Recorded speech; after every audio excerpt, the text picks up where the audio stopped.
আজকাল দোকানে গেলে মিষ্টি হাসি দিয়ে বলে, ভাই টাকা একেবারে দিতে হবে না, কিস্তিতে নিন। শুরুতে মনে হয় সুবিধা, কিন্তু মাস শেষে বোঝা হয় একটা অভিশাপ। প্রতিদিন চিন্তা, কোথা থেকে টাকা আসবে, কিভাবে শোধ হবে। যে জিনিস সামর্থ্যের বাহিরে, আসলে সেটা কিনে মানুষ নিজেকে অনেক জ্বালায়। বরকতহীন এই পথে কখনো শান্তিই আসে না। সো হ্যালো এভরিওয়ান, আসসালামু আলাইকুম। সবাইকে জুম্মা মোবারক। এটা শুক্রবারের ভিডিও। তো সবাই তো আলহামদুলিল্লাহ ভালো আছেন। আমরা সবার দোয়া আলহামদুলিল্লাহ ভালো আছি। চলে আসছি আর একটা ব্লগ নিয়ে। তো এখানে দেখতেই পাচ্ছেন আমি বেগুন কাটতেছি। বেগুন কাটা দিয়ে আজকে শুরু করলাম ভিডিওটা। তো ফ্রিজ খুলে দেখি দুটা বেগুন আছে আজকে রেসিপিতে। এই যে বেগুনের ভর্তা, গরুর মাংস, মশারের ডাল, এই তিনটাই আছে। যেহেতু আপনাদের ভাইয়া আজকে বাসায়, তো একটু রান্না তো একটু বেশি হবে। মানে আমি তো প্রত্যেকদিন একটা তরকারি কিংবা দুইটাই রান্না করি। শুক্রবারে একটু আইটেম মানে একটা দুটা বেশি হয় আর কি, ওই হিসাবে আজকে কমই আছে। তো এদিকে ডাল বসাই দিয়েছি, দেখতেই পেলেন। আর মাংস নিয়ে আসছে। এই যে মাংসটা এখন আমি কেটে নিব। মাংসের পিস গুলো একটু বেশি বড় বড়। আমি আবার বড় মাংসের পিস আমার কাছে ভালো লাগে না, একটু ছোট হলে ভালো লাগে। তো মাংসগুলো কাটতে বসে গেছি। এই যে দেখেন তাজা মাংস আনছে। মাংসগুলো অনেক ভালো করছে, শুধু মাংস না, সাথে সিনার হাড্ডিও আছে। অনেকদিন পর তাজা মাংস খাওয়া হচ্ছে, কারণ কোরবানির মাংস কিছুদিন আগে শেষ হয়েছে। এই তাজা মাংসটা রান্না করার পর এত মজা হয়েছে, বিশ্বাস করেন আপনাদের ভাইয়া মানে অনেক বেশি খাইছে। মানে অন্যান্য দিনের তুলনায় মাংস, কোরবানির মাংস রান্না করলে অতটা মজা লাগতো না, কেমন যেন একটা গন্ধ গন্ধ থাকতো, কিংবা স্বাদ একদম স্বাদবিহীন, স্বাদে নষ্ট হয়ে গেছে এরকম। তো আর কি, আমার মাংস শেষ হয়ে গেছে, তাই আমি আজকে আবার বাজার থেকে 2 কেজি, এখানে 2 কেজি হবে মাংস আপনাদের ভাইয়া নিয়ে আসছে। তো আর কি, মাংসটা কাটা হয়ে গেছে। এখন মাংসের মধ্যে আমি আলু দিব। আপনাদের ভাইয়া বলে আলু দা, মাংস তো প্রচুর তেল। তো আলু নিয়েছি 4-5টা, এগুলো এখন দিব। আর আলু কাটতে গিয়ে দেখেন একটা চুল পেয়েছি, হাতের মধ্যে চুল আটকে আছে। কে কে আমার মতো এরকম চুল পান, কমেন্টস করে জানাবেন।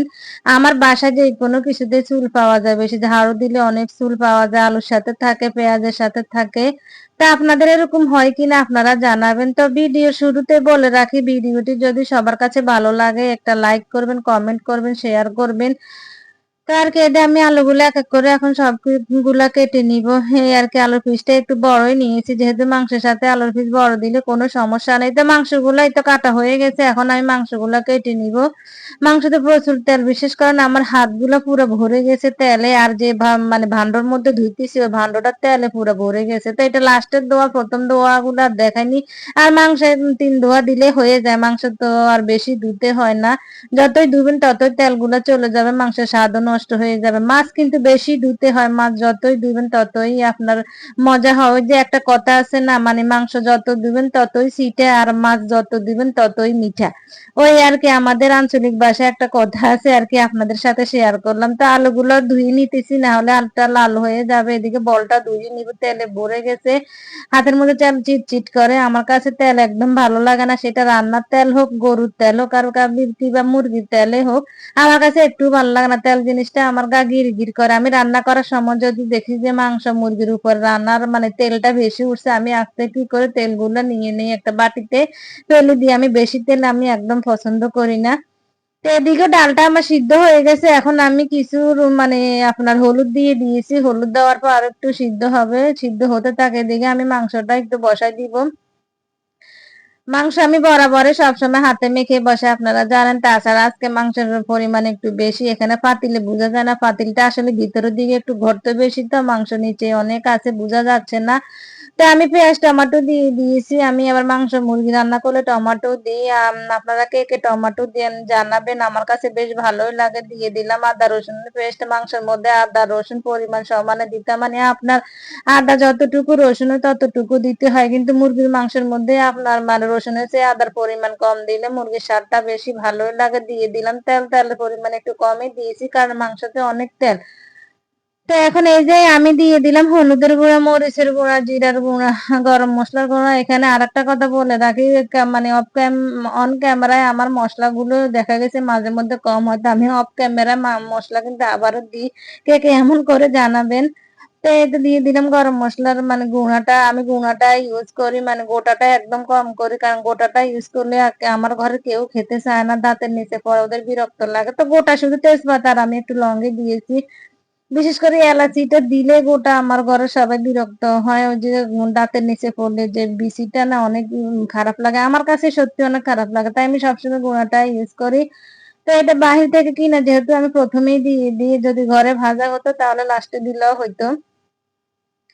তো এতে মাংসটা ভালো করে মেখে নিতেছি। মাখতে আমার অনেক কষ্ট হইছে। কারণ মাংসগুলো অনেক বেশি। তাছাড়া মাংসের হাড্ডিগুলা হাতে দিয়ে ঢুকে যায়। তারপরও স্বাদ হবে, মজা হবে ওই আশায় আমি মেখে নিতেছি। তো মাংসটা মাখা হয়ে গেছে। মাংসতে আজকে আর পানি দিতে হবে না। ঢাকা দিয়ে আমি এভাবে রান্না করব কিছুক্ষণ মাংসের পানিতে। মাংসগুলা প্রায় আপনার 70% সিদ্ধ হয়ে গেছে। এর তো পানি বের হইছে। ওদিকে ডালটা সিদ্ধ হয়ে গেছে। এখন আমি ডালটা ঘুটে দিব। কিছু কাঁচামরিচও দিব ডালের সাথে। আর আমি একটু পানি এড করব, দিয়ে আরো কিছুক্ষণ আমি রান্না করে নিব। তো এদিকে ওগুলো হতে থাক, আর বেগুন গুলো আমি একটু সেকে নিয়েছি। বেগুন কেটে আমি পানিতে ভিজিয়ে রেখেছি, কারণ বেগুন কেটে পানিতে ভিজিয়ে রাখলে নাকি ভাজি করার সময় বেগুনের তেল চুষে কম।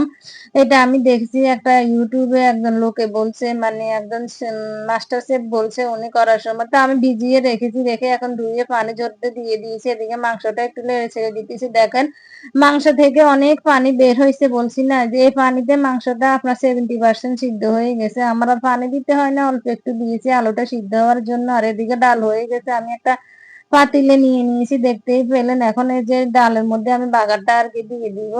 এই যে এই পাতিল গুলাতে আমি রান্না করে নিয়ে নিই, সেটা ডাল হোক আর অন্য কোনো সবজি হোক। আমি কিন্তু বেশিরভাগ এই পাতিল গুলাতে নিয়ে দুপুর বেলায় পাতিল গুলো আমি নিজে ধুয়ে নিই, সন্ধ্যার পর আর ঝামেলা হয় না। তো তবে এগুলোর মধ্যে আমি লবণ দিয়ে এখন বেগুনটা মেখে রাখবো। হলুদ দিব না, যেহেতু ভর্তা করব হলুদ দিব না। আর আমি বেগুনের ভর্তা করতে কিন্তু মাছ দিই। আপনার বেগুনের ভর্তা এমনিও করা যায়, কিন্তু মাছ দিয়ে করলে অনেক মজা হয়। আমি সবসময় মাছ দিয়েই করি।